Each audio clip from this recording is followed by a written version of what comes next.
한마막대다 미리얼기 밍셀 유튜브 채널 시기마이가 이르기 마야무 비카스 NBS 네이공 노나 따라암노 옥사이 마양이 마famda kudo tamjana bagidamagta ngasi shuwa khalna sagasaduna izaba akiba wariya makhat buduna laksari wariya si hingliba natraga sikraba kanaga sumari lina jadi wakhalna sagasaduna izarak pa simjarak pani hausit mayam punna amukta minrashi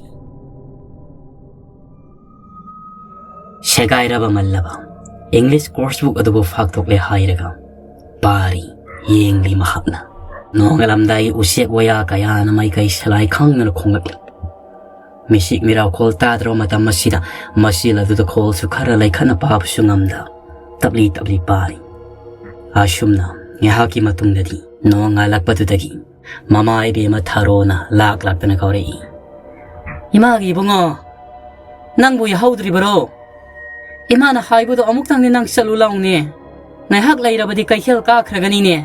Param liba lairik ado kumsali hairaga tingli yang makuta tingtok laga thoglai. Ima kari haibano. Salo. Awangi na ne thabalai hoida ne. Imagi lupa humpu khaktamak lai hawani. Ado amuk tak lauruso. Ima na ngarang ne. Yanam nakuk pido kaklaga mangonda piro bani. Mana kay hil ka ba yonjana ba haidana. Pirakadra ima. Pirakdrabadi ay di tali. Sata saluni imagi to na nang bo tandi mandi mahak ado satkri mayaki matungda nungsuk nungjana mai thong puraga lai imagi bungo pasado purak labra ima ayuk ya horak pada pasha thobala ai haidana ai ngonda tati sei kanino ai hairi basibo ngehak lairabadi mahakti potek pasat khragani ne nangna tok thorak pa thabak sima ibungo nipa thok pa thabak amade hek taude Tonan mamai luk thajeraga makul ani edu chetna tungda pulle hairaga tumina lai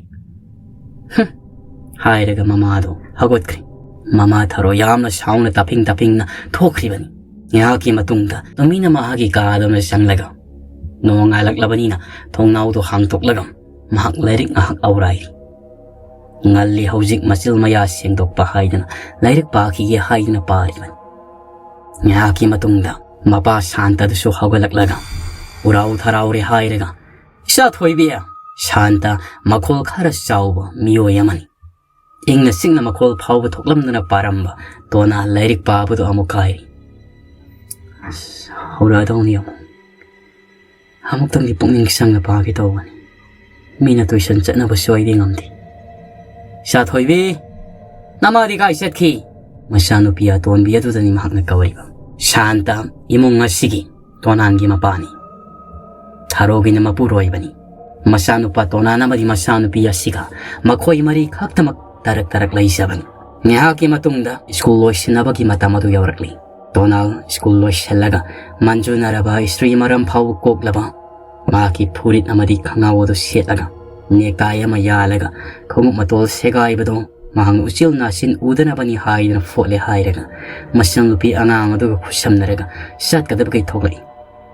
Sumang matol hek yawaga mapana ibungo ngai ko tonal sablepi nangonda ay nga sai kay haibagine baba na kay haibano nang ni school satring ay mamangda ha ay gisa kasi nahang amuktang thangthara mo haibana tro nama adusu asil thoba halaklaga amuk katay dun amuk satkre baba thok labani na ay yumda hanjan masunungay tring ay law sak si amukta thangdara mula Isan, nang ihaktang ngayram mo ko. Dada, ayaw na tangdaruragi. Angang masyado sensin kay. Ado ga mapagagisakto tangtaram ni hairiga muksen toray. Angang masyado sida muktajala iba siyang wani. Masyang nupiya sinahandak class 3 ka bani. Tonan na class 10 ka bani. Ado bu tonan. Masyang nupiya do kusam naragado wakal da karis kan bataw school set kay. Masyang nupiya sina private school da tambani. Tona na government ki school na matatamani. Masal no pido bu tinbiram ni hairaga maksu school la sangnami. Maang ni school yawrak padati bell kingamli. Ngasidi assembly sulep laroy haidana first pero tawgada bagi masung mamanabi singado class loy na maklay narami. Tonan class 10 kaja ba oijera basu angang nauri ba oira basu wakal lo singlay ba. Yam ni ingtap saba matam ni irang yawda ba angang ni pamasaman maki pampam. Last second bench adu da sangselaga tumina pham masung mamanab amataga class gi mi oi singa mahaka loina di มาท่านนัตนายตอมนั่นเลยสิมีคลิกอินาเบนสิงห์ดูดพัมนารีบสิงห์ดูตัวนั้นกีเบนสิดดีอามาตังจังเชลกับพัมมุขายบยาดาบุกมนะอามาตาพัมนาดีตัวนั้นสลาเซกันเบนสิดพัมนีตัวนั้นกีเฮกมาตุงจันนิสาปุชาคาราซิจินบะลำยำนี่เห็นบะอ่างนี่ปามาชามาโกยไม่คลิกอินเชนอะไรกับพัมโอจาสิงห์พริมมังดาตัวนั้นกีมองมุตโอดูเยงละกะกอลไซด์รองกับพัมลีบะนี่ปีอาหงมาดูที่นกนรีชิลกี้เมลัยมาที่ชิลัยมาคอยอมชิลกี้นะยังวันนี้มาสิกินภาษียังวันนี้ไอ้ดินกนี่มันลอยได้ให้บันนี้เที่ยงนักสุลาอีมาเซ็กซี่กะยามนั่นเลี้ยมจับกะมันตรออะดูก็ยามนั่งเอาชินนับโอยรามาลีนี่ยามนั่นก็เที่ยงนั่นละไอ้ให้บันนี้ชิลัยมานะอิสโอจาสังกัตัวรีบีมาฮอรินโอยน่าวาริสาระสิไอ้มาสิกินภาษีกิมารำดาวามาให้ดาวเลยก็เมลัยนะมุยาร์เฮนะคอยนะมุไอ้นะมุตลักนักเตาบสิดานะคอยอันนี้นะมุอันเชลัยอาชุมนปีอาหมนุมรุมโซนารีไอ้อาคิมาตุงดา first period กีวาจาดุสังกัลอาชุมนะคลาสตุฮาวรามาตุงดา break ทารักมาตัมได้คลาสสิดานิปาสิงมาทั้งทุงนักขีบนะคลาสสิดาอามัตลัยกรีอาดูปุตโตนาลดีมาชุมมานาบชุอามัตตินาดาบานีนะอาคิปมัมเบียนเสดุพัมลีนิปีขรามาคัยชุทโอกรีอาดูบุนิปีอานัมมันคลาสสิดาไลนารัมตุมมันตุมบาลริกปาบนะปาบวารีวตัยชานาบนะชานาบตัวนาลมาหังนะฮูซิกตัมลักอีบะ government กิสกุลละสิคลาส8กิสังลักบันอาดูบุเซฮีอันนี้โฮมตัมลักละสิพาวบมาชุมมานาบะอามัตตะกลอยนาเดตินาดีอาดูมักมารักตะกอกโตกอกชินตองนาบะขับตันชิลกิสิไลมาเมลัยตัวนาลกิมามังเดทาริบะเบนเซดุดพัมไทย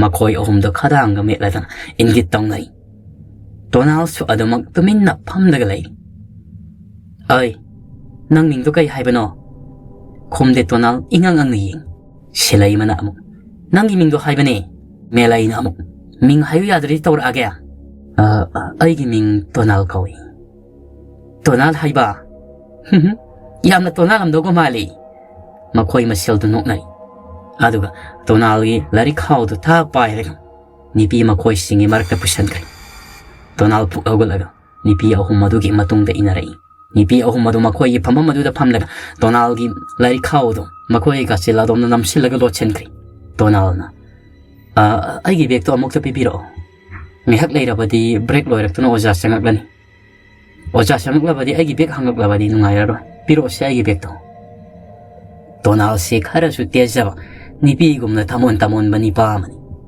มาคอยเอาหุมมาดูนะเอ้ยนางยำเผาปลอน่าตัวนึกพัมลีตัวน้องไอตีละโอไอคอยห้องนี้มารักแต่พัมละโอสิหายเลยก็มาคอยหุมเด็กขี้นกนารีตัวนาลนะไอ้กิเบกตัวมุกตัวปีบิโรบ้าตัวก็เบกตัวปีระก็วาริชาร์สุชาเชบ้าอาชุมนะตัวริงไอเดาเบลคิงอักตัวนะชาตระสิงห์ตัวมาทั้งเชียงนารีพัมนะดมตลอยนะมักพัมครีอาดูมาคอยเอามาดูนะฮาวจิพาวตัวนาลกิเบกตัวปีวะให้วิอารัมดีตัวนาลงังดูนะเลยไอ้กิเบกตัวมุกตัวปีบิโรให้บันนี่ว่าจะสังกัลกันนี่สิเลยมันตัวนาลมีมาทับกฮักลงนี่เลยตัวนาลตูกิให้ดูนะตัวมาเก็บเบนเซดูนะงาชินมันมาดูดิตูฮาวดรียาคิมาตุงดูว่าจะสังกัลตัวนาลมาชาดูปีรมว่าชุกันนางบังอัมดะกุมตมาเก็บพัมมาดูดิสังเชลกะตุมินนะพัมละกะเลยสังลีบดูเมทส์คลาสนี่อาดูว่าจะอาดูชุมากุกมายายดะพัมลีบังชาตระสิงห์ดูดะขับตุมิงสังละกะตักปะว่าจะมาขลัมันกาจิกมันิงหันทักีบะชาตระสิงห์สิดี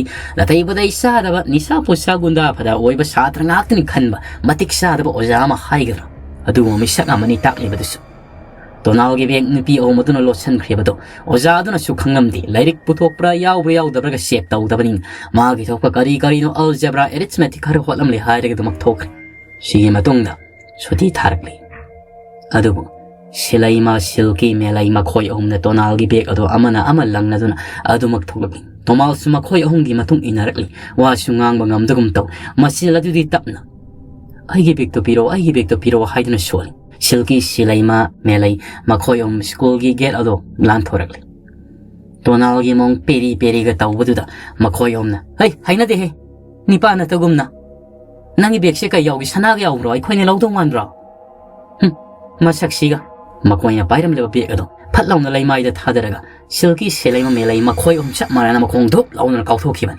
Nakal da lairio kongbala da tasinkri. Makoy yom no nok na muksinkri. Tonal mahaki beg adu kunkat laga. Ising oro ta makai yale hairega tuminalai. Masung mamana bani pani pising na mahaki mong yenga no hori.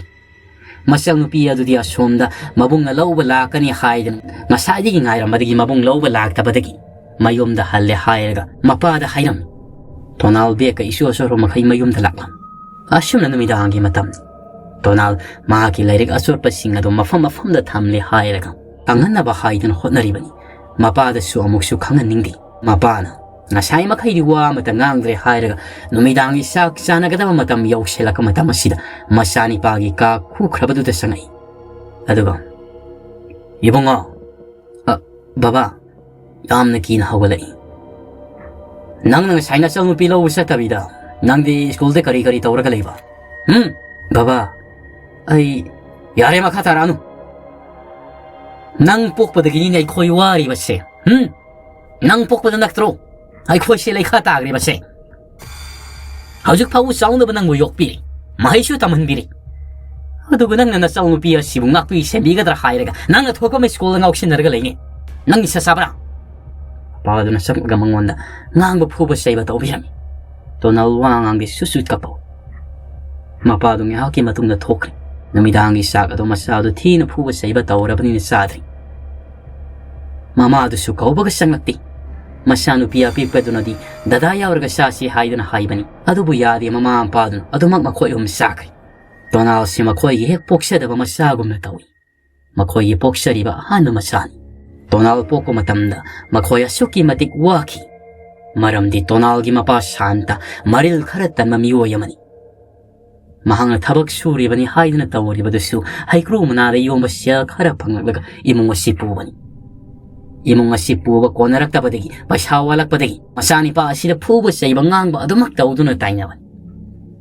Mama sisu adumak masani pa ni haijabagi wani toy na nakaluding masibu isani pa ni dana tonan po ay natawra dana nipigom na hek tawra dana haida na laito kung mama makalam. Ahing nga do tumda kay tonal masyado konselaga pamunga do dihim kaplagalay. Mingam jadaba, migi matakawang ang mangamdaba, mina haiba koding maghoy hay ni yaba, misak amani tonalsi. Makiwa kala sidi aray layta pum na makang, ngasi paw mahang na layrak libasi, mama ang parigi, piso lamatang layo hay na haiba ngam jarak triban. Mahang ni hekyan tarak patigi, mapana siyat zaro raga mali sagayri hay na lang tokodo, mahang na loksali hay raga, po laga, mahang ni sisinarak manipa masyaman.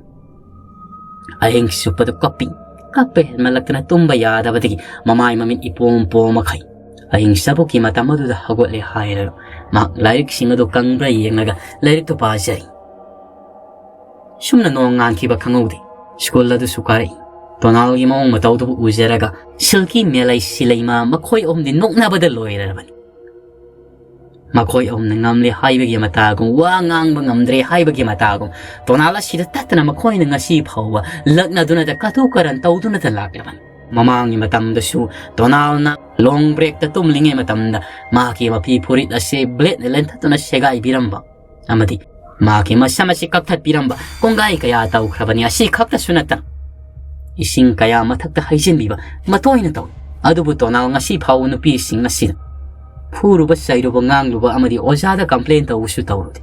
Nga sidi mahang matandalai. Mabado na tabak siya tringa matamda. Masano piyedo school da tinbiramli.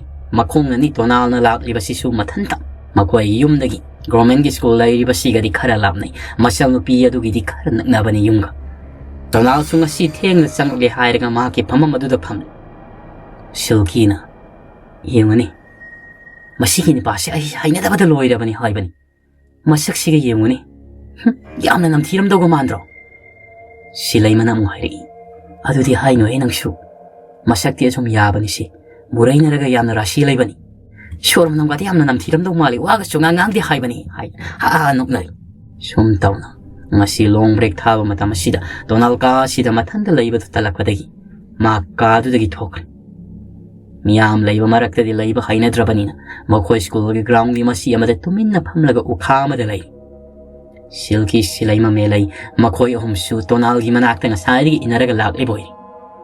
Tonal pamlaga tumin na masilda murum sualaga layba dito. ꯃꯈꯣꯏ ꯑꯍꯨꯝꯗꯤ ꯇꯣꯅꯥꯜ ꯑꯁꯤꯕꯨ ꯂꯛꯅꯔꯒ ꯅꯨꯡꯉꯥꯏꯖꯕ ꯑꯣꯏꯅ ꯇꯧꯗꯨꯅ ꯇꯣꯅꯥꯜꯒꯤ ꯅꯥꯀꯜꯗ ꯅꯨꯄꯤ ꯑꯍꯨꯝꯗꯨ ꯉꯦꯛ ꯂꯥꯎꯅ ꯐꯝꯖꯤꯜꯂꯤ ꯇꯣꯅꯥꯜ ꯏꯈꯪ ꯈꯪꯅ ꯅꯈꯣꯏ ꯑꯍꯨꯝꯅ ꯇꯧꯔꯤꯁꯤ ꯀꯔꯤꯅꯣ ꯍꯩ ꯇꯨꯃꯤꯟ ꯂꯩꯌꯨ ꯅꯪꯒꯤ ꯃꯤꯡꯗꯨ ꯀꯔꯤ ꯍꯥꯏꯕ ꯉꯔꯥꯡꯗ ꯍꯪꯈꯤꯕꯗ ꯉꯥꯏꯅ ꯑꯃꯨꯛ ꯍꯪꯂꯤꯕꯅꯤ ꯎꯁꯤꯠꯇ꯭ꯔꯤꯕꯅꯤ ꯃꯈꯣꯏꯒꯤꯁꯤ ꯑꯩꯒꯤ ꯃꯤꯡ ꯇꯣꯅꯥꯜ ꯀꯧꯏ ꯀꯔꯤ ꯂꯩꯔꯒꯦ ꯉꯥꯏꯈꯣ ꯉꯁꯤꯗꯤꯅꯦ ꯅꯨꯡꯁꯥꯁꯨ ꯌꯥꯝꯅ ꯁꯥꯏ ꯑꯩꯈꯣꯏꯁꯦ ꯆꯥꯛꯁꯨ ꯌꯥꯝꯅ ꯂꯥꯝꯃꯦ ꯆꯥꯛꯁꯨ ꯆꯥꯔꯛꯇ꯭ꯔꯦ ꯆꯠꯂꯣ ꯀꯥꯟꯇꯤꯟꯗꯒꯤꯅꯦ ꯕꯔꯞ ꯑꯗꯨꯒꯅꯦ ꯆꯥꯛ ꯂꯥꯝꯃꯦ ꯍꯥꯏꯕꯕꯨ ꯁꯤꯡꯖꯨ ꯑꯣꯏꯅ ꯆꯥꯁꯤ ꯄꯩꯁꯥꯗꯤ ꯏꯄꯪ ꯄꯪꯉꯣꯏ ꯃꯍꯥꯛꯁꯨ ꯍꯥꯏꯔꯛꯂꯤꯕꯅꯤ ꯄꯩꯁꯥꯗꯤ ꯑꯩꯈꯣꯏ ꯌꯥꯎꯗ꯭ꯔꯦ ꯅꯪꯅ ꯀꯣꯡꯉꯨ ꯀꯩꯅꯣ ꯑꯩꯗꯤ ꯄꯩꯁꯥ ꯑꯃꯇꯁꯨ ꯄꯨꯔꯛꯇꯦ ꯍꯩ ꯆꯠꯂꯣ ꯍꯩ ꯍꯥꯏꯗꯅ ꯅꯨꯄꯤ ꯃꯈꯣꯏ ꯑꯍꯨꯝꯅ ꯂꯥꯎꯍꯠꯇꯅ ꯇꯣꯅꯥꯜꯁꯤꯗ ꯉꯥꯡꯏ ꯅꯨꯄꯤꯒ ꯑꯣꯟꯁꯟꯅꯕꯒ ꯇꯟꯕꯒ ꯇꯄꯪ ꯇꯣꯅꯥꯜꯗꯨꯁꯨ ꯃꯆꯤꯟ ꯃꯨꯔꯨꯝ ꯁꯣꯜꯂꯒ ꯀꯥꯟꯇꯤꯜ ꯑꯗꯣꯝ ꯇꯝꯅ ꯂꯥꯛꯏ ꯏꯀꯥꯏꯅ ꯉꯁꯤ ꯐꯥꯎꯕ ꯀꯥꯟꯇꯤꯜꯗꯒꯤ ꯄꯣꯠ ꯑꯃꯠꯇ ꯐꯥꯎꯕ ꯂꯩꯔꯛꯇ꯭ꯔꯤꯕ ꯃꯍꯥꯛ ꯑꯗꯨ ꯆꯪꯂꯒ ꯀꯥꯟꯇꯤꯟꯗꯒꯤ ꯅꯨꯄꯤ ꯑꯍꯨꯝ ꯑꯗꯨꯅ ꯆꯥꯅꯕ ꯄꯣꯠ ꯁꯣꯜꯂꯛꯂꯝꯃꯤ ꯅꯨꯄꯤ ꯑꯍꯨꯝ ꯑꯗꯨꯒꯤ ꯃꯅꯥꯛꯇ ꯄꯨꯔꯛꯂꯦ ꯍꯥꯏꯔꯒ ꯑꯃꯨꯛ ꯄꯤ ꯃꯍꯥꯛꯅ ꯃꯁꯤ ꯑꯃꯗ ꯂꯦꯞꯄꯒ ꯂꯩꯔꯤ ꯍꯩ ꯅꯪꯁꯨ ꯆꯥꯁꯤ ꯂꯥꯎꯅꯦ ꯑꯩꯗꯤ ꯆꯥꯅꯤꯡꯗ꯭ꯔꯦꯗ ꯌꯦꯡꯉꯨꯅꯦ ꯁꯛꯇꯝ ꯁꯕꯥꯟꯁꯤꯒ ꯃꯕꯨꯛꯇꯤ ꯏꯁꯤ ꯁꯤꯠꯄ ꯃꯥꯜꯂꯤ ꯆꯥꯛꯀ ꯌꯥꯝ ꯂꯃꯝꯗꯧ ꯃꯥꯜꯂꯤ ꯍꯦ ꯂꯥꯎ ꯆꯥꯁꯤ ꯂꯥꯎ ꯅꯨꯄꯤ ꯑꯍꯨꯝꯗꯨꯅ ꯀꯟꯅ ꯉꯥꯡꯃꯟꯕꯗꯒꯤ ꯇꯣꯅꯥꯜꯗꯣ ꯃꯅꯥꯛꯇ ꯆꯪꯁꯤꯜꯂꯒ ꯐꯝꯃꯤ ꯁꯤꯡꯖꯨꯗꯣ ꯅꯨꯄꯤ ꯑꯍꯨꯝ ꯑꯗꯨꯅ ꯇꯣꯠꯂꯤ ꯕꯔꯞꯇꯨꯅ ꯅꯥꯀꯜꯗ ꯊꯝꯃꯤ ꯃꯣꯔꯣꯛ ꯁꯥꯔꯒ ꯑꯃꯨꯛ ꯆꯨꯞꯅꯕ ꯍꯥꯏꯗꯅ ꯁꯦ ꯆꯥꯔꯣꯁꯦ ꯅꯨꯄꯤ ꯑꯍꯨꯝꯗꯨ ꯒꯤꯠ ꯑꯃ ꯆꯥꯈ꯭ꯔꯦ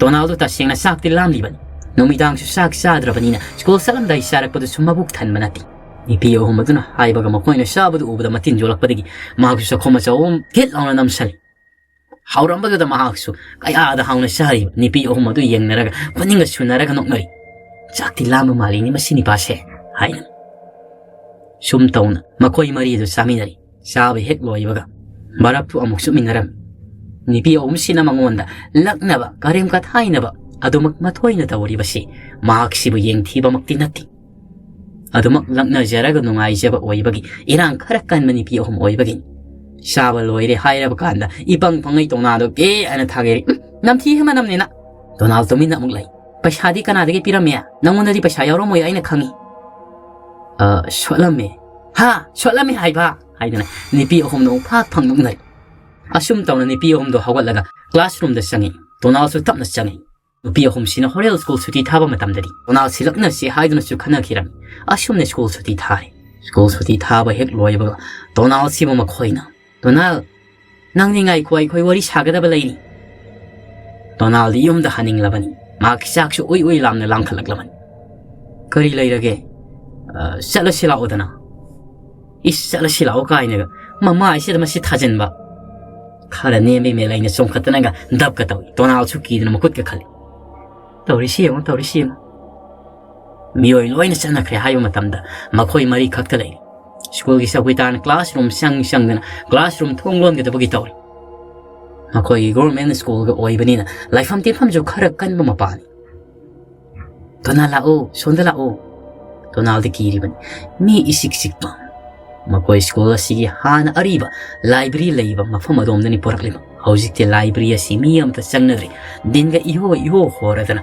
ꯌꯥꯝꯅ ꯃꯟꯕ ꯍꯦꯛ ꯎꯕꯗ ꯊꯨꯛ ꯂꯥꯎꯕ ꯃꯐꯝꯗꯅꯤ ꯇꯣꯅꯥꯜꯕꯨ ꯃꯈꯣꯏꯅ ꯄꯨꯔꯛꯂꯤꯕꯁꯤ ꯇꯣꯅꯥꯜ ꯂꯥꯛꯑꯣ ꯀꯗꯥꯏꯗꯅꯣ ꯅꯣꯏꯅ ꯄꯨꯔꯛꯂꯤꯕꯁꯤ ꯑꯥꯗꯒꯤ ꯂꯥꯏꯕ꯭ꯔꯦꯔꯤꯁꯦ ꯑꯁꯤꯗꯅꯤ ꯑꯁꯤꯗ ꯂꯥꯏꯔꯤꯛ ꯑꯇꯥꯡꯕ ꯌꯥꯝꯅ ꯂꯩ ꯍꯥꯏꯕꯅꯤ ꯑꯗꯨ ꯍꯨꯔꯥꯜꯂꯨꯁꯤ ꯂꯥꯛꯑꯣ ꯑꯁ ꯑꯩꯗꯤ ꯆꯪꯕ ꯀꯤꯗ ꯑꯩꯈꯣꯏ ꯏꯃꯥꯅꯁꯨ ꯑꯁꯣꯝꯗ ꯆꯪꯒꯅꯨꯅ ꯍꯥꯏꯕꯅꯤ ꯅꯍꯥꯟꯋꯥꯏꯗꯒꯤ ꯃꯤꯁꯨ ꯑꯝꯇ ꯆꯪꯅꯗꯕꯁꯤꯕꯣ ꯍꯩ ꯂꯥꯎ ꯑꯩꯈꯣꯏ ꯑꯍꯨꯝ ꯌꯥꯎꯔꯤꯕꯁꯤꯗꯤ ꯅꯨꯄꯤ ꯑꯍꯨꯝꯗꯨ ꯈꯤꯈꯤ ꯅꯣꯛꯅꯔꯤ ꯑꯁꯨꯝ ꯇꯧꯅ ꯇꯣꯅꯥꯜꯗꯣ ꯃꯈꯣꯏꯅ ꯄꯨꯔꯛꯂꯦ ꯍꯥꯏꯔꯒ ꯑꯩꯈꯣꯏ ꯁꯤꯗ ꯂꯩꯔꯝꯒꯦ ꯂꯥꯏꯕ꯭ꯔꯦꯔꯤ ꯃꯅꯨꯡꯗ ꯆꯪꯂꯒꯅꯦ ꯑꯔꯩꯕ ꯂꯥꯏꯔꯤꯛ ꯈꯔ ꯅꯍꯥꯛꯅꯅꯦ ꯄꯥꯏꯔꯒ ꯄꯨꯔꯛꯑꯣ ꯑꯩꯈꯣꯏ ꯉꯥꯏꯔꯝꯗꯣꯏꯅꯤꯀꯣ ꯆꯪꯃꯤꯟꯅꯁꯦ ꯑꯩ ꯏꯊꯟꯗ ꯆꯪꯕ ꯇꯜꯂꯤ ꯅꯪ ꯀꯤꯔꯤꯔꯣ ꯅꯨꯃꯤꯗꯥꯡꯁꯨ ꯅꯠꯇꯅ ꯍꯧꯖꯤꯛꯁꯦ ꯉꯜꯂꯤꯕꯅꯤ ꯄꯨꯡ 3 ꯇꯥꯕꯗ ꯉꯥꯏꯔꯤꯕꯅꯤ ꯆꯪꯉꯨꯆꯣ ꯑꯗꯨꯒꯅꯦ ꯂꯥꯏꯔꯤꯛꯇꯤ ꯑꯔꯩꯕ ꯃꯈꯩ ꯄꯨꯊꯣꯔꯛꯂꯣ ꯍꯣꯔꯦꯟ ꯌꯦꯡꯅꯁꯤ ꯍꯥꯏꯕꯅꯤ ꯇꯣꯅꯥꯜ ꯃꯁꯥꯗꯣ ꯑꯐꯤꯡ ꯑꯐꯥꯏ ꯑꯣꯏꯅ ꯑꯁ ꯑꯩ ꯇꯜꯂꯤ ꯍꯥꯏꯕꯅꯤ ꯃꯦꯂꯩ ꯏꯄꯤꯛꯄꯤꯛꯗꯨꯅ ꯆꯣꯡꯁꯤꯜꯂꯒ ꯇꯣꯅꯥꯜꯒꯤ ꯃꯁꯥꯗꯣ ꯂꯥꯛꯇꯨꯅ ꯏꯟꯁꯜꯂꯤ ꯇꯣꯅꯥꯜꯗꯣ ꯃꯜꯂꯕ ꯂꯥꯏꯕ꯭ꯔꯦꯔꯤꯒꯤ ꯐꯣꯛ ꯀꯥꯏꯔꯕ ꯊꯣꯡ ꯑꯗꯨ ꯐꯥꯎꯖꯤꯜꯂꯒ ꯄꯥꯏꯁꯤꯟꯈ꯭ꯔꯦ ꯌꯥꯔꯅꯤ ꯂꯥꯏꯔꯤꯛ ꯄꯨꯊꯣꯔꯛꯇ꯭ꯔꯗꯤ ꯊꯣꯛꯂꯛꯀꯅꯨꯀꯣ ꯑꯩꯒꯤ ꯆꯣꯡꯈꯠꯂꯒ ꯀꯥꯎꯗꯧꯅꯤ ꯑꯁ ꯍꯣꯏ ꯑꯗꯨꯗꯤ ꯉꯥꯏꯔꯝꯃꯨꯀꯣ ꯃꯈꯣꯏ ꯑꯍꯨꯝꯗꯤ ꯉꯥꯏꯍꯥꯛ ꯉꯥꯏꯁꯤꯟꯅꯕ ꯁꯥꯔꯒ ꯈꯤ ꯅꯣꯛꯅꯔꯒ ꯑꯗꯨꯃꯛ ꯆꯠꯈ꯭ꯔꯦ Donald Mathandani hojik le hori basi Sokuidar adu suma ko school si classroom singa do siek tawram le hairaga thokhrabani setkrabani Donald library asuda lyric sum yang pad koirabani na lyric pak hek leiramdi library asida ma lyric sum thiam matamda kana go miyo yama lyric pabagum na leiba Donald na Thoi ne hena yang seludi library oibani na makhak na changok liba sigum changok laga lyric paba oirangmani haida madudigi mahak lyric pairaga tholka matamda maki tungadomda akibagi shaktam purabi musin movie amna lepaga yenglaga leori Donald tholka matamdadi numidang wairamni mamli taw oiramli adubu kana ashu leiramda du mahak pakatna lyric adu langthoklamlaga hau thadna sienka numit asigi numidangda Donald masasi Laifam sapang ikang kangdaba huang mathanda pungkada kabo aki mamang makteda karigomba ama hekta urakpa tawram adubu thoi ne hena khanjeludi numidang adu machu sak chathokle haiga mapa mama na seiba ngang ba kaya adu nungti ge du maksarabani thoi ne hena khalluda mak lairik pahana ba tawri thengsel ai pung taraga tashi laklabani mama pa de so adu maktum na sumna mak na lairik pani ngeida maki khu khraba ka khu masha sida kanagumba ma Kagi thongi padado haidogaga parap sanglaga magi phamung asida yak launa pham thakibagi phamung do makol khara thoi Donald hut lai thogi baltuna di pongan ngali bani adu kana su leiti mehaki matungda mag adu maktum thakri hainga simadi ma kari su tawramdi Donald thengna tum thakibaga oibani masado inam nambaga yahau khara theng mapa mama tharoga kanna launari aina haibana tromigi pasado singtoki si haidana Ayung nanta sida karino lak kana sedoi thoba lagli ba sinang taningro shantana ai madugi pasado kari de sangkhibro nang khangra nasani pa sibu pokpa de sangkhibna natro ma poklak padagi ai gi lo ingkhol kaya kai khai laina le ba nasani na piklingai da poklak pada ngai ringai da laina kaya sin poklak labani ma bu fana ba laing na bo hona ba kaya sangkhi nang khangli ba natra mapa ma na kana launa ra padu ta badagi Donald kara mami singa kamatam mapa sadu do parapap chang le hai masani pa do bulu samda pa ga hekte ching tharak pani phamanga do net po ka bu tawri nang hang takna trai khoi ni wari base nang hang takna tra nang de sigro hai na mapa sadu do masung mama na pu bu gum anang masi tap pai na pu biram mama tharo do sangsela ga khama degi mapa do muk thokri nang sune khanare khanglabadi ok kadai do ma thido ga leibi adro masi pum na mangang do thwan manatra Ibema, chalo. Maki manakta ki sangun. Nabung mo irabasu. Kyumta kay takpani masi. Masano bidu khus samlaga thokri. Dada haidun le hori. Donald mami kangsing chingak pudu phubi rabanina. Masado tarang ni hakti sali. Mafong khuding magta green ka khalagi ipom laga lai. Haki matungda hagot le hairaga maki phamung du da nga tharaga ingsa shor sang hontok laga pham. Ay ngasidagi school tambasi salarogi imusigi ay napuklak padagi warabanina imusigi khajiktang oirabasoi mateng pangnaba phangba paisa tanba yaba thabak tawba hawraki Donald hawgale hairaga mamai mi ipompongai masil maya sengtokle hairaga maki awanba phijol ani sune laitrabado silaga thongala dum thokri mama da so hairamba tawdi Rala dum thokle hairaga makhoi khulgi kaithela duda kari tawba yabagi haidra ngairaga lei mareng ban su khudai apot padu machu yali bani angang mahakna kaithela sida pochai lei balak pa amadi podon bi singe pot thangtok thangjin nga ka su tawna lupa manga ama tara ama kaidi phangna ba kaini mahakna lakli basi skogi matam yauselak labada masung mamana ba kaya ni sko karaga mangonda tangak yengbado tonal su idi yamna ikai bani Mamagi matamda asum na su amukta tabak tawrak tribani. Silki silay mamelay makoy ahum du sulak. Donald na di makoy bu udi. Makoy ahum na di Donald bu uri. Silki na. Ingoni na koy su. Ay koy na ngahangin lak na ba apang Donaldo na tro. Mani. Kay naman na sida tawri sina. Melay na. Ay tabak suri oirang manida. Mayang masakay asulay isidi. Po tangtok tangsinge. Masaksiga yengdom dawya dong mandeda silkina ngai khone nungbu nungai dine sumna ga thabak suba haibrani mabung han makhai has nahan makhai ga lakna ruri bado aidi asi ubada wakhal sin ngai ti Silay masu. Nungai di yasing bagini. Makoy mungsi kara suwaram dong mali. Yemoni mana school gi kung sega ibado adum toy na tonga kala ido. Say ohum tamag asip hawba. Ado gi kung bado adum tong mani. Donald bu hayap yangon naga makoy su school tam na kak. Numisigi nung tilgi matamado. Donald su saka sarak tabani. Mahang po tangtok tangjingi lupa tara mga panglibado. Maduna abal lutiya malayraga. Mahak saram kay til masi mada pamlaga. Asal ong singa su yengli. Lupa mga disari. Lupa tara sinahorin imada pisalagi. Sumtaw na numidang iya sang magkamata maduda. Donal humang anapika makay mayum dalaan.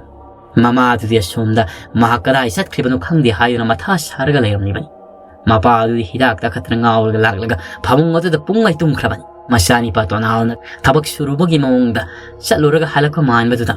Mama taroso. Ibunga. Nanga sayde ka isa lui. Aingonda karim so hayram daba. Ima. Ay kay tienda. Yare kange. Masong pak na ida ba? Saba ting na ba ang si dia? Ima, si, ang napuro liba lupa tarado, mamalapi. Nang di kay di kipasak, ay mo nagilog to parang say. Nati ma, ay kay tiel da pot on to onsin tapok suwayaw ro bagi pangakpan. Ado hayrak paduda, apo ko masam oy banina. Mama taroso, nang tok hiba kaya aduga, mapok ni nungsi. Magsumasa si Hana di tati nang magpimamam di nati. Mapasanta sina matoy na adumang masada tina ngang bududagi. Magsulamdam na masa sida ngang masin hainabiya maoy ribani. Masa sita singan nung sida mamamam di nati. Imagi bungo. Nauriba na hang na tabak su sa labak ko. Ima, imong giawa ba si kajiktang oy rabasu. Ay mating pang mangam na bukot nagi. Ay lairik tamba si to okay da. Imagi bungo. Laik tamba tok pa yadi. Wara ba suwana ne, nang metric taba si matang dilosin ka tapani ko. Ima, ay school si karagong kita. Yadi, kagada ba ni? Ato ima, ay ko'y migi pa siya tolis siya lupa kaya mong no. Pasya siyam na yamin ibong mo. Nahanway nang na hangangoy ringi matamda. Layang badasang hibani. Adoy ma pasya kaya no haibani. Lupa lising yang kay ni ibong mo. Sindoy siya tako dingi huli bani. Lupa lising yang kay. Madudi yam na yami na ima. Sumna hiring ay da yung nga orga pumay tumlamba. Sanda su hawalak paga mapasa na hek hawalak paga. Mamit oirom toklaga masani pa si han ubasida. Masigi mahasanda sila ini. Ayun, ekta masasi bu namjelaga muktap tangi puram. Masa pre hay makay. Yari mapato si. Angang hisupay hatan masaluri bani. Mama pado amug lang nari. Donaldo higi kaplaga. Makhatang may nakharam na turklaga. Makong tintuklaga. Kapagalay. Ay pun sisitaw iba si bukarino. Pupay bahasin ay bu asyuk na tamti na pubiri ba si karino. Kaya mukyam na pataba masyano ay sibo. Pare, imana ay malarik tang bato ko nung kaya baso. Ay larik na bato ka ni. Ay ka matatam laroy. Sigula sa mga irisong imana ba tasuluhin na daba. Nasipawa ay ni higlali basi. Pijol ani su na pawa siya pa natin. Ama na kasi kahit ugay siya lagi higlali bani. Sigula pangi. Ni pima ko'y ahum na ay bu adamak ilag na doon nata. Ay bu nga ang basya iba doon nata tao lagalay. Sikugat ang batok lang. Ay pasyatan na bayadi. Ay pasyatan na bayadi. Tonalasyon na kalam. Mapaan po bibagi mamay mamit at suyipom yung masi-masipom nagalay raman.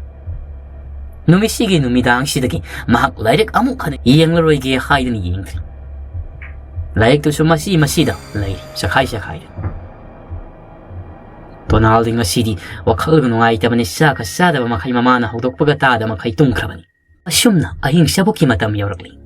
Mahakumlen manglan sa makakmang nami. Mahaki mamang asida. Karigumba, masak mong laksin mangamdrama. Nipigi mong mataumahan ba mana. Mahang na setpo ko ding mahang na. Layo ang fong ko ding matong na kwa siyensen raga kwa inabagum na toram. Karigumba da sumamang asida mahaki wakalda. Lamlay maheloy ong nari hayag na sukalam. Adom na mangdomang mayaba manglura pa matungda. Tonal, mahak makuto matabag at hamlaga tumlaboy. Masasi git nam silaklam. manglaknaba haibida tonal hoksik tawrali ik hayana masado ngihak tangdi kan mayuk naram miku kharagi matungda nong khaklak le ahing asida nong khangka khaklak pagi ahoba khonsel aduna tonal mamit phatchini mami singa matamda mahangna tumliba kangkhala sibo haidoklaga mamai phawrang pakpa masam isang sangba amaka mamangda mamai thangsilaga leiramni budu khapre khangi tonal ima haidani haktingla thangami kupta jara jara haina mangkre kari su amuk leiram maisu laklam libani nong khaklak padi maisu hausit khakta mahangna thanglingai leiring asi mutkri tonal pamungi masida mai khela du maraga thangmai pudol du sukhali nong su kanna khak as nong se kanna khaini mangnaga nungai tri baduga hausit ai mita uki badugo oida mang nungai ta badu uro ko wairini da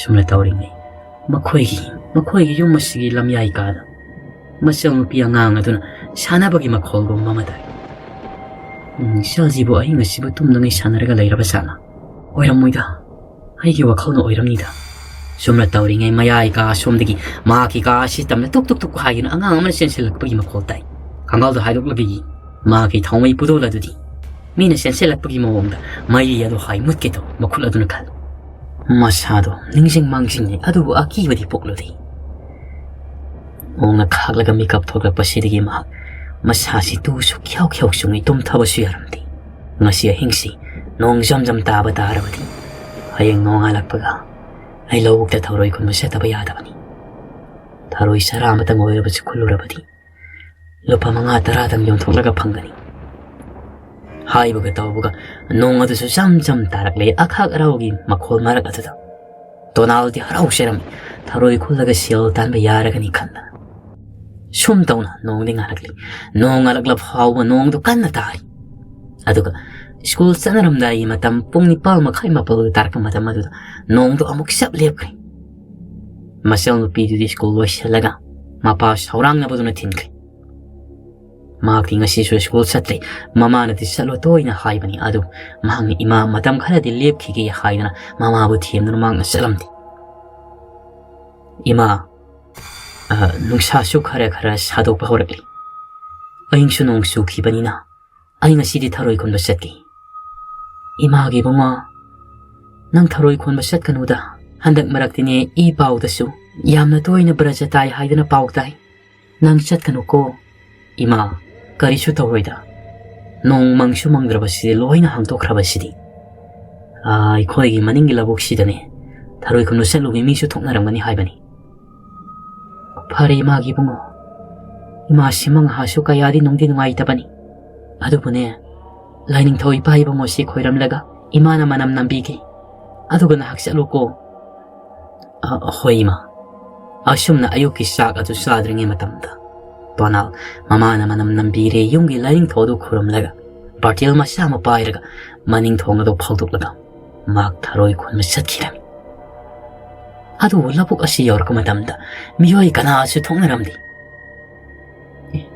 phanadum phareda aidi mina pung murang badra haibana khanmani adu miyam ta thongnaramdri makhoina khungedabagi mohut aina loina khundokpa yai aina progliba bartil masa se thaladi lupa yankhai phawdi sitpa yai kana Sumna tonan mak sak sadabi thork labasu sing khara thaklaga masa sir saning thangning ba aram khorang ba mata phawramdi tharoi adu ma khulli karigo matam dasu mahangna tharoi khullingai ising adu da masagi mami ta adu da mahaki tung adom da saktam song ma lepogumna hairap su munna yengde yeng siluragana kari sulai taba ising asida mahaki mami si hairaga ta boidninglam Kangawdana ayuga sige pung tara makai tasinkai tharoi khunbagi mondada isai nganggana mahakti munnagi yenghawdri mamana haikibatuga sapsanana nongse kadai waidagi no khangde jara paisilak mangbhawrakli nungsadu kharakra mamsilak matamaduda tonal nongudula tia thakri yengkhali nongdi musalam lidana akoi badudi yengloba matamdadi mahangna hausik labli basidi phaniamna lapthuklaga leiramli ifut kom haidana makhoina angang oiringi matamdigi mina kaya sengadaba laifam kali haiba ifut marang kaina leiba mafum adugi manak yauselak loiram bartin su tangkhai selam dori Nonga mangmani iput ko miyor ka daw rin na. Halagay na. Kayo ni, kung na niya isibo. Makul at rumaro wada, taroy jabun kaya talaga lang. Taroy nga kanin isiya. Taroy ni. Makul at hum na iput ko manaki lawuk at da. Taroy marang kaya na tari ba singa dubo. Kul. Laifong timpam ni hay ba do kaw krema. Meyak tanga dito. Taroy yam na tarang ba dito. Nung dasu kag pa do magkawalag ni tap na. Asyom na mama taro di. Masyani pa siyo halak tabas sila ngay riwan. Lakiroidra haigan maning thong na pamna masano pi school sat ki badigi halak tribani mawa mapuroi basu thabak sat kribani pung ama do aida halaka duribani somna tonaldo noki tauraga tharoi khulibani magi tonga domda mushin muba nipi gi song saban man ba mana bai boi tauraga queen inaribani masaga napnabaki mongda amuk su Magi tharoi khulliba mamang ising aduda mami taribani adubuto na maduda mahaki mami oira boining na thoina khansiro tawde laboki masida san kaya sara madusu khong na akiba magaloin kanagumba amana mafam masirigi tantat kibagi mongda loina maksena kan nong khakdo khaji tigi horgli nong shimakup su tharagli tonal bartilado thalak matamda masasi gyan kamta tarakum tawi Bartin talam lini. Iput ko masida. Halagi. Nung sukak pahorakli. Mga still Bartin masama ni mga napaya galakli pa. Sumasumlawag to dagi lawri kakalaga lakli. Mga kimatong atom da su. Wag sarong paya galakli. Nung akakaraw marak ato da masado amuk su afing na afay oy na pakalam. Matamasida kangawda. Tunaw itong mamis ami oy ni inarak libat na maki kokto mapado da tong maya ke pa makailay kri tunaw di masada karalom tarak libato taroy bartil ma pubagi ni hay na kallaga lauri adu makut nama na pallaga makut nama na bartil do paire sa libat mata masida kangawda na hubak kwansiya na magaloy na bras tarakli tunaw gi makuk laway mapa sida sap sana kay tarak maki punglot mapa faw jay lang na kay takiban Tonan masyado, kati manam may kuy ka. Labog ising at ito mamay upsen ka. Mahang ni Bayrim liba Bartin, taroy pik talabad su, baytok laga haydok laga takri. Asyom na mga taro, nung sinagayaw na silak na nongga kagat paduda, maningi tong sila duda pam na, duso kyaw syom. Mapay sa ng maki, makut pamom oy tang madusukan na syong liban. Tamasiya kang udra, makoygi. Inkola sige masida, ngasay pair kiba kwak sabun masani pagi mapalalaga pair kiba da tongkri. Aduga, hektam pre hay makailang latan kong. Karimata muni, kwak sibu kong iba sibu. Ibu mo do buhalak riba sibu karino. Hay na hey, napa makok siyagi na tau libro kong libro, chalo! Karipiyo hay riba no, napa makok siyaw, chalo! Hay naman ang laway. Madudigi ma nung sila do siyaw akakaraw kan sila padudigi maning tongo do lon sila manggola dom na pamagalay mahaki wakal da sila bukta taroy ko mami mayama malayrang gini nung ka na tarak labadi masiya madalay sila galayang mani hay na kaluriban somda masay kakatek na ikengi tata na ising da upsila galayang ba tunawagi hagsang do kara lengagli madudigi puklang hagalay Maki mafi piroldo masit katik li may nisaki bagong. Maki unsa saong sabansing loy na katik lang ba to. Sara hay na hansilay. Masyado di yenki mamafum digi hongdi. Para Bartin na hay daraga tari ba to gimanakta sang silak daga. Bartil tang kay magyari ba taroya do pay daga. Mayum may kaitam na tonala do karak lang. Suwam na nakamdawri. Mamado di masalak pangay di ba. Yaki matong na tonal. Makoy maning tongo do dop lang na kautorak laga maning tongo do pakay raga sangak mama do susa kuma do sen silak pani masani pa to na tongo do pakay raga sangak pud ubuda magti pakat kay imagi bungo halak leta na tong pakay ba ning sang di masahalak pasi haraw na sang ibani adu masagi manak sang sin mangamday ngamulay ro manam wang mika kibagi manang gumanam buda manam sidia imagi bungo Nangin na pipro singa si loy na siya gairaga kamtik na lagli ba sinakarigino. Kumde Tonaldo, Bartian tangkaya mo kulak liba. Taroy do lay may de pop lang na taday. Imagi bungo.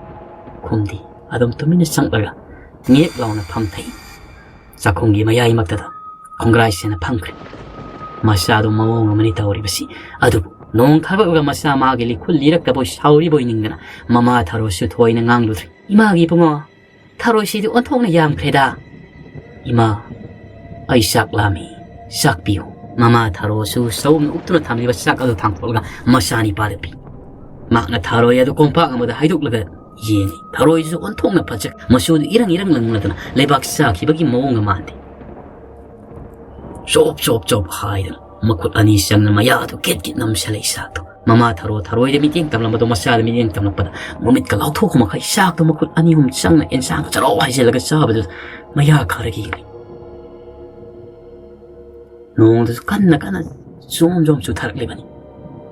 Masyani pa to sakto saram le harega makikara gamgamang sangkri. Makumkut lay kum itay makay. Mama taro siya karino ni mana tawri ba sipo haidani yeng laga lay hori. Mata masida masyani piyapik pidugang makini pas hanta ka halakli. As noong sisukan kreda ni pi kadhay gilang bilam jaw sibo hekta sartin ka sibo longkay kita way haibani masya ay nga say sartin puhaw drabadi isa si suloy dra baba ay susak lami suro sama hey ama yumta kay takpado dilay kibra as ni panang na marola ma hanggang kisulay tambatong na mateng pang lagi hay na tawri basi nang dukara pasya na ngang bayay napukto kinasani kay tora bagi yumta kay takpasi na bukay bo hay ruko dori ba no pare lari put tambatok li ba to ato may nagyan tao hay banida hay mafi maruhong tokri asyom dadi mga pa na ngang nari ba to tonaloy na tari ba makong mukut lay komitay ba to mga kisku kisyan na ba pero wala to na suro na italaga lay komsing tuloy na tayo makikagi ka sila man nam sila pamung kakalaga mafi maro isi siga ay bilu tuminna pas sila hiblag lay ba na mamitsa pumung lakto kumakay asyom na ni school da su nga si su tonal lag tapo tuta melay sila imama di silki makoy di yan na nung ayam di nga si noong do lepa lay ting numitang ni mata masisu kara di ki marak ta nong tang sukopi tonal magi pamung masiya tuta mamito lakto kumakay hibli Namitang nga si Marimahak nga sa isak at tinga sa kibanin na saningri hay na sa atrabani. Magi kasi pungmam, noong atabani na may sulakti, budon pawa matasukat. Mamay do pamanga dom do ontok laga ni mahak na tasilay hipli ba do. Magi itong masyom na na. Musin mo maku isaw-saw ba? Nipigi sawang sawan man ba? Mga school library siyang lubadagi matong inaraki ba? Fatrabalayo do, hip laga maya ikir pamakailay di ba? Tonala sida makonga tangratana. Namirangi misit miraw kol tadri. Tingli. Loay na pumna nungay na tumna krabang matam. Matama sida kangawdana. Tonaldo. Haydana. Ayo na hesan na. Sahi kum supang. Nadano pamsena doon iriragalay ba. Migi maghol gumba matari. Mama taro do mikap tongay. Makola do taro ba mamit na kangsing singri. Huklaw na hugalay. Magi no pa dagi su ayramdre. Sano pi dagi su ayramdre. Masani pa tonalgi kada. Mahagisang lai. Le masama lai ba do may pat kapato talaga ni sang liba. Taong may gatalo rin. Masani pa kakuha do hek tongsil kan silak baga. Uy. Masani pa tonal na longkrak long na pamunga do hiblaga. Masani pa tonalgi matakta. Musin mo ba ni pigi saban man ba man payup-supo kong hek upsilagan ng sinhip na masamsing at masaki mamay da kumjin na mamit at norok mo na pangalagan ni piyang upsilagan rin nila ima ay na kakalaw mga payram liba liya mo to kang tatatak adu siya torak pa lamyay ka siya torak pa maki nyo pa siya na so maki loy na binalaw kiba to siya torak pa mapasya na matay manaw do makuka siya dyan eh kayo rin ni pa, nasaan pa kikarap, kay nung lehori. May sukali. Lartin hong ito sukali hayra ka, matay manaw ni magtusang nagli. Ado, kari sulay di, masyani pa ito di, payop sing kalaga ito siyap no, krok nakok gagatong magalayang. Ni pi, kayo rin nasaan pa siya nung ngayon na tumliba siya. ꯀꯥꯡꯈꯜꯁꯦ ꯊꯥꯗ꯭ꯔꯕ ꯃꯥꯜꯂꯦ ꯉꯁꯤꯗꯤ. ꯆꯠꯂꯣ, ꯀꯥꯡꯈꯜꯁꯦ ꯑꯃꯨꯛꯇ ꯊꯥꯕꯤꯔꯝꯃꯨ. ꯍꯌꯦꯡ ꯅꯣꯡꯉꯥꯜꯂꯛꯂꯕꯗꯤꯅꯦ ꯊꯕꯛ ꯑꯃꯨꯛ ꯆꯠꯀꯦ ꯍꯥꯏꯔꯤ. ꯃꯄꯥꯅ ꯉꯁꯤꯗꯤ ꯃꯆꯥꯅꯤꯄꯥ ꯑꯁꯤꯕꯨ ꯅꯨꯡꯁꯤꯕ ꯄꯣꯛꯄꯒꯤ ꯃꯑꯣꯡꯗ ꯉꯥꯡꯂꯛꯄꯗꯨꯗ ꯊꯥꯔꯣ ꯋꯥꯈꯜꯗꯤ ꯈꯖꯤꯛꯇꯤ ꯌꯥꯡꯊꯣꯛꯄꯒꯨꯝ ꯇꯧꯏ. ꯑꯗꯨꯕꯨ ꯉꯥꯏꯍꯥꯛꯀꯤ ꯃꯃꯥꯡꯗ ꯃꯍꯥꯛꯅ ꯎꯈꯤꯕ ꯁꯛꯇꯝ ꯑꯗꯨꯗ ꯅꯤꯡꯁꯤꯡꯂꯤ. ꯃꯄꯥ, ꯑꯁꯦꯡꯕꯅꯤ ꯑꯩꯒꯤ ꯂꯦꯝꯒꯤ ꯃꯉꯥꯜꯗꯨꯗ ꯎꯈꯤꯕꯅꯤ ꯍꯥꯏꯕꯅꯤ. ꯃꯨꯁꯤꯟ ꯃꯨꯕ ꯑꯃ ꯅꯆꯥꯒꯤ ꯃꯊꯛꯇ ꯅꯝꯁꯤꯜꯂꯒ ꯂꯩꯔꯝꯂꯤꯕꯅꯤ ꯍꯥꯏꯕꯅꯤ, ꯎꯞꯁꯤꯜꯂꯒ. ꯑꯣ ꯅꯤꯄꯤꯌꯥ, ꯂꯦꯝꯒꯤ ꯃꯉꯥꯜ ꯈꯞ ꯈꯞ ꯈꯞꯄꯗꯨꯗ ꯅꯪꯅ ꯎꯕ ꯑꯣꯏꯔꯝꯅꯤ ꯍꯥꯏꯕꯅꯤ. ꯍꯌꯦꯡ ꯑꯣꯏꯗꯤꯅꯦ ꯅꯪ ꯂꯥꯔꯇꯦꯟ ꯊꯧꯃꯩ ꯑꯃ ꯄꯥꯏꯔꯒ ꯑꯃ ꯃꯊꯦꯡꯗ ꯆꯠꯂꯣ. ꯐꯃꯥꯡꯗꯒ ꯂꯦꯞꯄꯤ ꯀꯥꯏꯅ ꯇꯧꯔꯛꯈꯤꯅꯤ ꯅꯪ. ꯁꯦ ꯑꯩ ꯁꯤ ꯂꯦꯛꯄꯁꯤ ꯅꯆꯥꯅꯤꯄꯥꯒꯤ ꯀꯥꯡꯈꯜꯁꯤ ꯑꯃꯨꯛꯇ ꯊꯝ. ꯄ꯭ꯔꯞ ꯆꯪꯁꯤꯜꯂꯒ ꯀꯥꯡꯈꯜꯗꯣ ꯍꯦꯛ ꯊꯥꯊꯕꯒ ꯀꯥꯡꯈꯜ ꯑꯗꯨꯗꯤ ꯃꯆꯦꯠ ꯃꯆꯦꯠ ꯂꯣꯏꯅ ꯈꯨꯠꯁꯦꯜꯅ ꯁꯦꯒꯥꯏꯈꯤꯕꯒꯨꯝꯅ ꯇꯧꯔꯒ ꯂꯩꯔꯝ. ꯀꯥꯡꯈꯜꯗꯨꯗꯤ ꯀꯩꯗꯧꯔꯦ? ꯇꯧꯅꯤꯅꯤ ꯃꯁꯤ ꯌꯨꯝꯇꯥ ꯀꯩꯇꯥꯛꯄꯁꯤꯅ ꯈꯟꯕ ꯈꯪꯍꯟꯕꯣ. ꯈꯔ ꯃꯤꯅ ꯁꯤꯛꯄ ꯑꯣꯏꯔꯝꯒꯅꯤꯅꯦ. ꯊꯧꯔꯣꯏ ꯃꯁꯤ ꯑꯉꯥꯡꯁꯤ ꯍꯥꯏꯔꯒ ꯁꯧꯔꯥꯡꯅ ꯊꯣꯛꯈ꯭ꯔꯦ ꯃꯄꯥꯗꯣ. ꯃꯥꯒꯤ ꯇꯨꯝꯐꯝꯗ ꯆꯪꯈ꯭ꯔꯦ. ꯃꯃꯥ ꯑꯗꯨꯗ ꯁꯤꯡꯅꯔꯤ. ꯈꯨꯖꯤꯜꯅ ꯁꯦꯒꯥꯏꯈꯤꯕꯒꯤ ꯃꯑꯣꯡꯗ ꯂꯩꯔꯝꯕꯗꯨꯗ ꯑꯃꯨꯛꯁꯨ ꯈꯔ ꯃꯤꯅ ꯁꯤꯛꯂꯤꯕꯣꯏ ꯅꯤꯡꯕꯅꯤ. ꯀꯥꯡꯈꯜ ꯊꯥꯗꯒꯦ ꯇꯧꯔꯝꯕꯗꯣ ꯀꯥꯡꯈꯜ ꯑꯗꯨ ꯀꯤꯁꯜꯂꯒ ꯌꯦꯞꯈꯠꯈ꯭ꯔꯦ. ꯑꯗꯨꯒ ꯇꯨꯃꯤꯟꯅ ꯀꯤꯔꯨꯞ ꯃꯆꯥꯗꯨ ꯀꯨꯐꯦꯠ ꯀꯥꯐꯦꯠ ꯌꯦꯡꯅ ꯃꯍꯥꯛ ꯊꯣꯛꯈꯤꯔꯝꯃꯤ. ꯃꯃꯥ ꯍꯦꯛ ꯊꯣꯛꯈꯤꯕꯒ ꯃꯃꯤꯠ ꯉꯛꯁꯪ ꯉꯪꯅ ꯇꯣꯅꯥꯜꯗꯣ ꯄꯥꯡꯊꯣꯛꯂꯛꯂꯒ ꯃꯌꯥ ꯌꯦꯒꯠꯅ ꯃꯌꯥꯗꯨ ꯃꯨꯁꯤꯟ ꯃꯨꯅ ꯅꯣꯛꯂꯒ ꯂꯩꯔꯤ. ꯑꯁꯨꯝ ꯇꯧꯅ ꯅꯣꯡ ꯉꯥꯜꯂꯤ. ꯅꯣꯡ ꯉꯥꯜꯂꯛꯄꯒ ꯃꯃꯥꯡ ꯊꯣꯡꯗꯨ ꯁꯕꯥꯛ ꯐꯥꯛꯂꯒ ꯍꯥꯡꯗꯣꯛꯂꯒ ꯂꯩꯔꯝꯃꯤ. ꯉꯟꯇꯥꯅ ꯍꯧꯒꯠꯄꯅꯤ. ꯊꯥꯔꯣ ꯑꯗꯨꯁꯨ ꯃꯆꯥꯅꯤꯄꯥꯗꯨ ꯊꯣꯛꯈꯤꯕ ꯃꯥꯜꯂꯦ ꯍꯥꯏꯗꯨꯅ ꯊꯣꯛꯂꯛꯄꯅꯤ. ꯅꯣꯡ ꯇꯥꯈꯤꯕꯒꯤ ꯑꯍꯤꯡ ꯁꯨꯃꯥꯡ ꯄꯨꯡꯁꯣꯠ ꯁꯣꯠꯂꯒ ꯂꯩꯔꯝꯃꯤ ꯏꯪꯈꯣꯜꯒ. ꯏꯕꯨꯡꯉꯣ ꯀꯗꯥꯏ ꯆꯠꯈ꯭ꯔꯕꯖꯥꯠꯅꯣ ꯃꯁꯤꯒꯤ ꯑꯉꯥꯡꯁꯤꯕꯣ? ꯑꯩꯅ ꯈꯥꯂꯨꯈꯥꯗꯨ ꯆꯪꯅ ꯃꯆꯥꯗꯨꯕꯨ ꯊꯤꯔꯤ. ꯅꯍꯥꯟ ꯃꯈꯩ ꯑꯁꯨꯝꯅꯒ ꯊꯣꯡꯒ ꯁꯕꯥꯛ ꯐꯥꯛꯅ ꯍꯧꯒꯠꯄ ꯇꯧꯈꯤꯗꯕꯗꯨꯗ ꯅꯍꯥꯟ ꯃꯈꯩ ꯁ꯭ꯀꯨꯜ ꯀꯥꯔꯤꯉꯩ ꯃꯇꯝꯗꯗꯤ ꯂꯥꯏꯔꯤꯛ ꯄꯥꯕꯇꯅ ꯃꯊꯧ ꯑꯣꯏꯔꯝꯕꯅꯤ. ꯑꯗꯨ ꯃꯆꯥꯅꯤꯄꯥ ꯇꯣꯅꯥꯜꯗꯣ ꯃꯈꯥ ꯊꯪꯕꯤꯅ ꯈꯥꯒꯤ ꯀꯥꯆꯤꯜ ꯑꯁꯣꯝꯗ ꯇꯥꯁꯤꯜꯂꯒ ꯇꯨꯃꯤꯟꯅ ꯐꯝꯂꯒ ꯂꯩ. ꯏꯕꯨꯡꯉꯣ ꯅꯪꯗꯤ ꯑꯗꯨꯗ ꯀꯩꯗꯧꯔꯤꯕꯅꯣ? ꯏꯃꯥ, ꯏꯁꯥꯁꯤ ꯌꯥꯝꯅ ꯑꯣꯂꯥꯡ ꯑꯣꯟꯁꯥꯎꯅꯩ ꯍꯥꯏꯗꯨꯅ ꯐꯝꯂꯝꯕꯅꯤ. ꯑꯣ ꯂꯥꯛꯑꯣ. ꯃꯃꯥꯗꯨ ꯆꯤꯡꯅꯔꯤ ꯍꯥꯏꯕꯨ ꯊꯣꯏꯅ ꯈꯟꯖꯟꯕ ꯇꯧꯔꯝꯗꯦ. ꯁꯨꯝꯅ ꯃꯄꯥ ꯑꯗꯨꯁꯨ ꯑꯌꯨꯛꯀꯤ ꯃꯆꯥꯅꯨꯄꯤ ꯑꯗꯨ ꯊꯤꯜꯂꯝꯂꯒ ꯃꯍꯥꯛ ꯊꯕꯛ ꯆꯠꯈꯤ. ꯌꯨꯝ ꯑꯁꯤꯗ ꯃꯃꯥꯒ ꯇꯣꯅꯥꯜꯒ ꯈꯛꯇ ꯂꯩꯔꯝ. ꯇꯣꯅꯥꯜꯗꯨ ꯅꯍꯥꯟ ꯃꯈꯩꯒꯤ ꯏꯃꯥꯟ ꯃꯥꯟꯅꯗꯕ ꯃꯑꯣꯡ ꯑꯃ ꯏꯇꯧ ꯇꯧꯏ. ꯃꯊꯟꯇ ꯌꯨꯝ ꯑꯁꯤꯒꯤ ꯃꯁꯤꯗ ꯂꯩꯔꯕꯁꯨ ꯑꯀꯨꯞꯄ ꯃꯐꯝꯗ ꯂꯩꯇꯦ. ꯌꯨꯝꯒꯤ ꯀꯥꯆꯤꯜ ꯀꯣꯌꯥꯗ ꯉꯥꯁꯟꯗꯅ ꯐꯝꯗꯅ ꯑꯗꯨꯒ ꯃꯇꯣꯝꯇ ꯋꯥꯔꯤ ꯁꯥꯟꯅꯕꯒ ꯃꯨꯔꯨꯝ ꯁꯣꯜꯂꯤ. ꯃꯃꯥ ꯑꯁꯤꯅ ꯃꯅꯥꯛ ꯆꯪꯁꯤꯜꯂ ꯊꯣꯛ ꯂꯩꯁꯜꯂꯒ ꯌꯦꯡꯂꯕ ꯃꯇꯝꯗꯅ ꯇꯨꯃꯤꯟꯅ ꯑꯗꯨꯃꯛ ꯄꯔꯩ ꯃꯔꯩꯕ. ꯃꯃꯥ ꯑꯁꯤꯅ ꯍꯦꯛ ꯂꯩꯊꯣꯛꯈꯤꯕꯒ ꯃꯉꯛꯀ ꯅꯣꯝꯅ ꯃꯁꯥ ꯑꯁꯤ ꯃꯆꯤꯡ ꯃꯁꯣꯜ ꯅꯥꯏꯅ ꯉꯪꯂꯒ ꯋꯥꯔꯤ ꯁꯥꯟꯅꯕꯒꯨꯝꯅ ꯍꯦꯛꯇ ꯃꯇꯧ. ꯅꯨꯃꯤꯗꯥꯡꯒꯤ ꯃꯇꯝ ꯌꯧꯔꯛꯂꯤ. ꯅꯨꯃꯤꯗꯥꯡꯒꯤ ꯃꯇꯝ ꯆꯥꯛ ꯆꯥꯔꯝꯗꯥꯏ ꯃꯇꯝ ꯌꯧꯔꯛꯄꯁꯤꯗ ꯇꯣꯅꯥꯜꯒꯤ ꯃꯄꯥ ꯁꯥꯟꯇ ꯏꯁꯧ ꯂꯥꯡꯕ ꯍꯧꯔꯛꯂꯦ. ꯉꯁꯤꯁꯨ ꯅꯣꯡꯗꯤ ꯇꯥꯔꯤ, ꯅꯣꯡ ꯃꯪꯂꯤꯗꯤ ꯇꯧꯔꯤ. ꯉꯁꯤꯁꯨ ꯗꯥꯎ ꯌꯥꯗ꯭ꯔꯤ. ꯐꯪꯂꯛꯀꯗꯕ ꯁꯦꯟꯐꯝ ꯂꯨꯄꯥ 15,000 ꯐꯪꯒꯗꯕꯅꯤ. ꯀꯨꯏꯔꯦꯗꯅ ꯑꯩꯅ ꯊꯕꯛ ꯁꯨꯔꯛꯂꯤꯕꯁꯤ. ꯁꯦꯟ ꯃꯆꯤꯠ ꯂꯧꯕꯗꯒꯤ ꯆꯍꯤ 2 ꯁꯨꯔꯛꯂꯁꯤ ꯐꯥꯎꯕ ꯄꯩꯁꯥ ꯑꯃꯠꯇ ꯂꯧꯗ꯭ꯔꯤꯕꯅꯤ. ꯂꯨꯄꯥ 15,000 ꯇꯥꯒꯗꯕꯗꯣ ꯄꯤꯔꯛꯇ꯭ꯔꯤ ꯍꯥꯏꯕ. ꯅꯣꯡ ꯇꯥꯔꯦ ꯅꯨꯃꯤꯠ ꯈꯔꯅꯤ ꯂꯩꯔꯒ ꯄꯤꯒꯦ. ꯃꯗꯨꯒ ꯍꯥꯠꯈ꯭ꯔꯕꯗꯤ ꯈꯪꯒꯗꯕꯅꯤ. ꯃꯁꯤ ꯄꯨꯝꯅꯃꯛ ꯑꯁꯤꯒꯤ ꯌꯨꯝꯇꯥꯛ ꯀꯩꯇꯥꯛꯄ ꯂꯝꯈꯦꯠ ꯂꯝꯍꯥꯏꯕꯁꯤ ꯄꯣꯛꯄꯗꯒꯤ ꯊꯣꯛꯈꯤꯕ ꯉꯥꯛꯇꯅꯤ. ꯌꯥꯔꯤꯕ ꯃꯄꯥ, ꯅꯪꯅ ꯅꯆꯥꯅꯤꯄꯥ ꯑꯁꯤꯗ ꯇꯥꯏꯅꯔꯒ ꯂꯩ.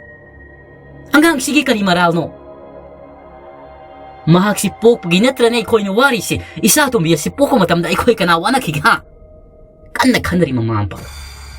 ꯇꯣꯅꯥꯜꯗꯤ ꯑꯁꯣꯝꯗ ꯃꯁꯥꯗꯣ ꯃꯆꯤꯡ ꯃꯁꯣꯜ ꯅꯥꯏꯅ ꯐꯃꯨꯡ ꯑꯗꯨꯗ ꯉꯥꯁꯤꯜꯂꯒ ꯃꯍꯥꯛ ꯐꯝꯂꯒ ꯃꯄꯥꯅ ꯉꯥꯡꯂꯤꯕꯗꯣ ꯃꯍꯥꯛ ꯂꯣꯏꯅ ꯇꯥꯔꯤꯕꯅꯤ. ꯃꯈ꯭ꯌꯥꯒ ꯀꯔꯛ ꯃꯆꯤꯟ ꯃꯥꯅ ꯏ ꯊꯣꯛꯄ ꯃꯈꯩ ꯆꯤꯛꯁꯤꯟꯕꯅꯤ. ꯃꯑꯣꯡ ꯃꯇꯧ ꯑꯃꯅꯤ ꯇꯣꯅꯥꯜꯅ ꯍꯧꯖꯤꯛ ꯇꯧꯔꯛꯂꯤꯕꯁꯤ. ꯀꯨꯆꯨ ꯀꯨꯃꯦꯜꯗꯨꯁꯨ ꯇꯥꯏꯐꯦꯠ ꯇꯥꯔꯦ ꯇꯣꯅꯥꯜꯗꯣ. ꯑꯁꯣꯝꯗꯅ ꯃꯆꯜ ꯅꯨꯄꯤ ꯑꯗꯨꯁꯨ ꯂꯥꯏꯔꯤꯛ ꯉꯥꯏꯍꯥꯛ ꯑꯣꯔꯥꯏꯔꯝꯂꯒ ꯅꯨꯃꯤꯗꯥꯡꯒꯤ ꯆꯥꯛ ꯑꯗꯨ ꯇꯣꯅꯥꯜꯒ ꯀꯧꯔꯨꯕ ꯇꯧꯗꯦ. ꯇꯣꯅꯥꯜ ꯀꯧꯔꯒ ꯆꯥꯁꯤ ꯍꯥꯏꯕ ꯃꯄꯥ ꯁꯥꯟꯇꯁꯤꯅ ꯃꯥ ꯀꯧꯔꯨꯅꯨ, ꯆꯥꯛꯀ ꯄꯤꯖꯔꯣꯏ ꯍꯥꯏꯗꯨꯅ ꯍꯥꯏꯕꯗꯒꯤ ꯃꯃꯥꯁꯨ ꯃꯄꯨꯔꯣꯏꯕ ꯀꯤꯕꯅꯤꯅ ꯀꯧꯗ꯭ꯔꯦ. ꯃꯆꯥꯒꯤ ꯆꯥꯛ ꯁꯔꯨꯛꯅꯤ ꯍꯥꯏꯗꯨꯅ ꯂꯣꯠꯅ ꯃꯄꯨꯔꯣꯏꯕ ꯈꯪꯍꯟꯗꯨꯅ ꯆꯐꯨ ꯎꯌꯥꯟꯗꯗꯤ ꯆꯥꯛ ꯏꯟꯁꯥꯡ ꯊꯝꯂꯝꯂꯤꯕꯅꯤ. ꯑꯗꯨꯒ ꯃꯆꯥꯅꯤꯄꯥꯒꯤ ꯀꯥꯗꯣꯝꯗ ꯍꯥꯏꯔꯞ ꯊꯥꯔꯣꯗꯨ ꯌꯦꯡꯉꯝꯃꯤ. ꯃꯆꯥꯅꯤꯄꯥꯗꯨꯅ ꯐꯃꯨꯡꯗ ꯉꯥꯁꯤꯜꯂꯒ ꯀꯥꯈꯨ ꯑꯃꯝꯕꯗꯨꯗ ꯐꯝꯂꯒ ꯂꯩꯍꯧꯔꯤꯕꯗꯨꯗꯤ ꯍꯥꯏꯐꯦꯠ ꯎꯏ. ꯑꯗꯨꯕꯨ ꯃꯅꯥꯛꯇꯨ ꯆꯪꯂꯨꯕ ꯉꯝꯗ꯭ꯔꯦ, ꯀꯧꯔꯨꯕꯁꯨ ꯉꯝꯗ꯭ꯔꯤ. ꯃꯄꯨꯔꯣꯏꯕꯒꯤ ꯏꯁꯧꯗꯨ ꯎꯕꯗꯒꯤ. ꯃꯄꯨꯔꯣꯏꯕꯁꯤꯅ ꯐꯃꯨꯡ ꯑꯃꯗ ꯇꯨꯝꯃꯅꯤ. ꯃꯃꯥ ꯃꯆꯥꯁꯤꯅ ꯐꯃꯨꯡ ꯑꯃꯗ ꯇꯨꯝꯃꯅꯤ. ꯀꯥ ꯑꯃꯗ ꯉꯥꯛꯇꯪ ꯇꯨꯝꯅꯈ꯭ꯔꯤ. ꯃꯤꯆꯤꯛ ꯃꯤꯔꯥꯎ ꯇꯥꯗ꯭ꯔꯕ ꯑꯍꯤꯡꯒꯤ ꯃꯇꯝꯅꯤ. nong thi nong ba nong ta khibagi adumak hangoi gumba kausing haro gumba di akoi basida khongbagi makhol khakthai matamashida mushin nong makai sapting ting na shantagi phamang asida lepaga leirare makhul aldasu sang laba thang sang lauri thang sau do phai krok krok na khokna isau lang ba shanta su tum diban matamashida kangoda thang sau do wang haigatlaga shantagi mangak sama pa yang kiban konjel thokpan nan hodi mangak tuwat takna mon mathakta na mako masana mon makha phamung atuda ina oro tan kap thok laga lai aduga tumin amuk san mama amadi masam no pitum ni batuda lauri thang jau du di mako da bai nong du su aga rau kaya ni tawri tonagi matong masida yengda akiba fanglaba sakam kai raba phatra bilai du su lebliban